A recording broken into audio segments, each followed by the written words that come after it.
Question है, प्राचीन काल का महान व्याकरणिक पतंजलि निम्न में से किसका समकालिक था? आपको बताना है पतंजलि जी के बारे में फटाफट से।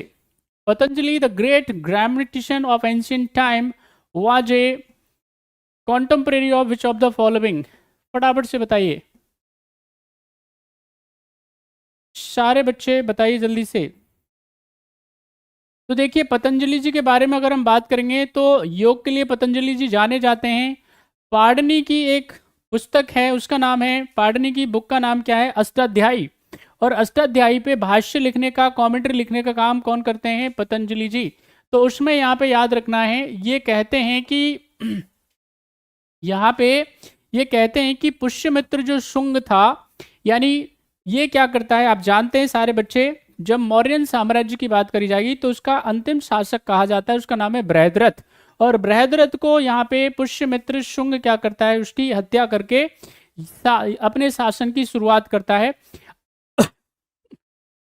पतंजलि क्या करते थे? इनके लिए, पुष्यमित्र शुंग के लिए क्या करवाते थे? यज्ञ करवाते थे। अब यहाँ पे एक डाउट आता है, एक यहाँ पे संशय ये आता है, क्योंकि इसके लिए क्या किया जाता था, यहाँ पे पाणिनि और साथ ही साथ में ये यहाँ पे पतंजलि जैसे व्याकरण आचार्य इनके लिए यज्ञ करवाते थे। इसको कई जगह पे क्या कहा गया है? ब्राह्मण माना गया है। बात समझ में आई? यहाँ पे पुष्यमित्र शुंग को क्या कहा गया है? कई जगह पे ब्राह्मण कहा गया है। तो यहाँ पे इसका सही आंसर जो हो जाएगा वो क्या है? पुष्यमित्र शुंग। अब आप मुझे कमेंट करके बताइए, पुष्यमित्र शुंग का टाइम पीरियड क्या था?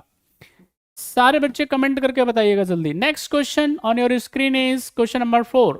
आपको बताना है सातवाहन काल में गौलिक व हौलिक क्या थे? फटाफट से बताइए। सातवाहन, जल्दी बताइए, उसमें गौलिक और हौलिक के बारे में बताइए। कई जगह पे इसको गौलमिका भी बोलते हैं ना। करिए आंसर जल्दी से, क्या होगा सही आंसर?